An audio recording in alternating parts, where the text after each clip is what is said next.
Back again, episode 11, Getting to Know Me series, the top five. Mark, what's going on, bud? You good? Yeah, very good, very good. I've got another one for you today. What did you think of yesterday's? Did you enjoy yesterday's one? Yeah, that was a good one.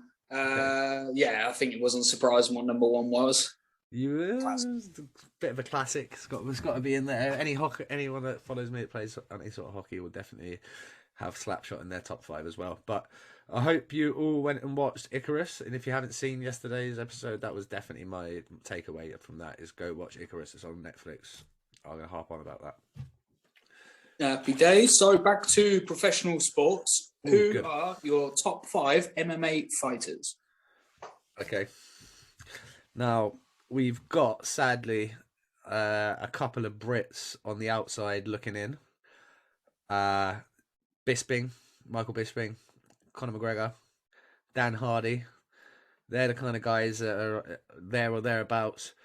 And I'm only just getting back into UFC again. I was a big fan. You're probably going to see by my answers what kind of era that I really like to watch MMA.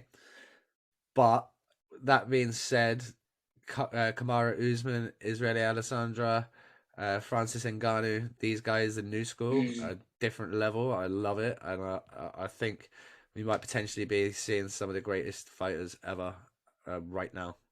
And they're the guys that I've got in my list kind of paved the way for these boys to start learning MMA at 10 as opposed to 19, 20, 21 because they were all in the octagon doing it. So I'm gonna kickstart my my top five Yeah. with he would be higher up this list.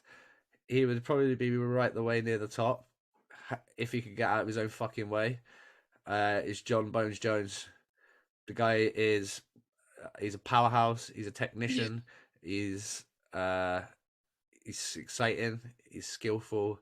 He has the whole package. I mean, he's run through everybody that he's fought. Yeah, but then he's forever getting in shit with. If it's not doping, it's the police. If it's not police, it's his ex-missus. He's like the Evander Kane of MMA, and he would definitely be higher up my list. Wasn't he such a clusterfuck? And we actually got to see him fight every now and again. But yeah, Sweet. great fighter. Great fighter. Aye. Number four, please.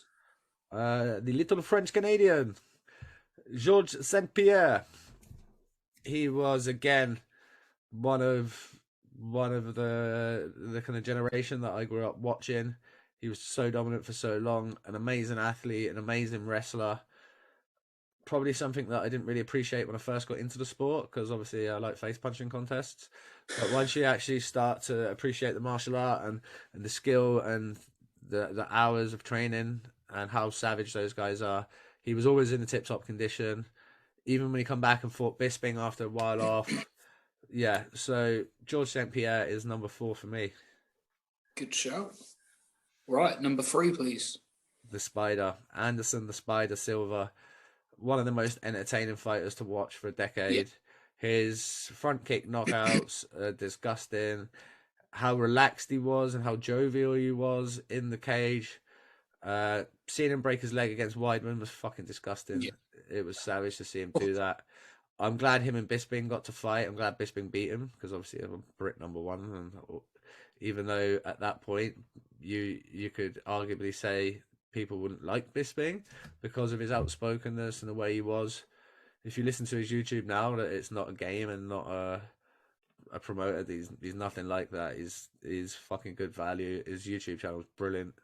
But yeah, so if you don't already, go follow Bisping's YouTube. It's awesome. But yeah, Anderson Spider Silva definitely is number three on my list. Cool. That's a nice one as well. That's a blast from the past. Number two. Miko Krokop, the Croatian assassin. This guy is a legit killer in the Croatian army. Like this is his job. He just fights in the UFC to beat people up. Yeah, they were talking about on Rogan just exactly what he is. I can't remember what he is, but he's basically an elite killing soldier. And if you watch his fights from Pride, any of his fights. Just he's so entertaining. His hands were so heavy. His leg kicks were devastating. His head kicks were devastating, and he beat everybody that there was to beat in a time where mixed martial arts was just growing. And then he continued. He was like, okay, he's the, for any ice hockey people that are watching this, he's the Tony Hand of MMA.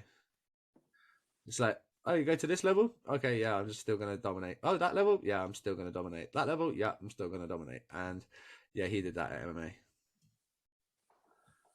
That's a good one. All right, then. So who is, and I'm intrigued now, who's number one? Oh, I think anyone that really knows me already knows the answer to this. I've rocked the haircut a few times, and in fact, I've just looked up on the shelf, and this is completely random because I didn't actually know it was up there. The Iceman, Chuck Liddell. You might have seen me sporting his haircut once or twice over the years. Generally when I had a tilt coming up, and yeah, he was a face puncher. Again, he just used to love to stand there and get right into it. Some of the most entertaining fights ever were from that kind of generation. With, you know, Tito and Rampage and all those guys. It was a phenomenal time to be getting into mixed martial arts, and really when I was big into the UFC and spending a lot of time watching it. And all the boys in Bracknell that year, we were all Liddell fans, maybe none more so than Housey.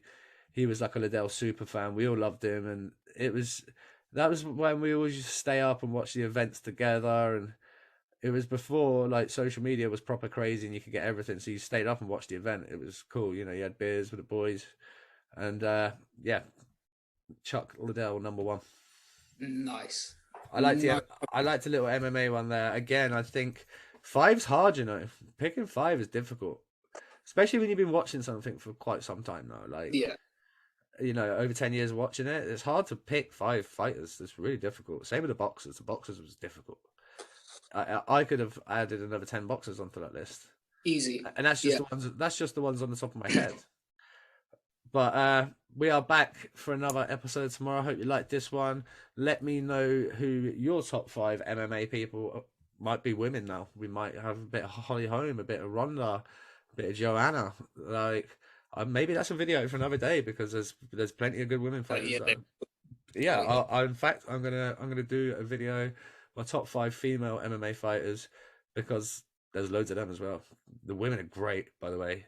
If you were of the opinion that women shouldn't be fighting in martial arts, then go fuck yourself. You're an idiot. These girls are every bit as game, and if not better than the men. Like, sign me up for any women headliner fight, because you know it's going to be an absolute brutal war. And in the boxing, all the boxing, fights recently that I've been watching have all been the women's fights, without a doubt. Yeah, like, without a doubt, it's entertaining. I mean, I love Katie Taylor. Yeah. I don't know enough about women's boxing. There's a few girls that I follow, but I wouldn't say that I'm a religious watcher of it or anything. But yeah, if Katie's fighting, I'll watch. But yeah, let's wrap up, and we will see you guys again very, very soon. Thanks for watching. Ciao. Peace.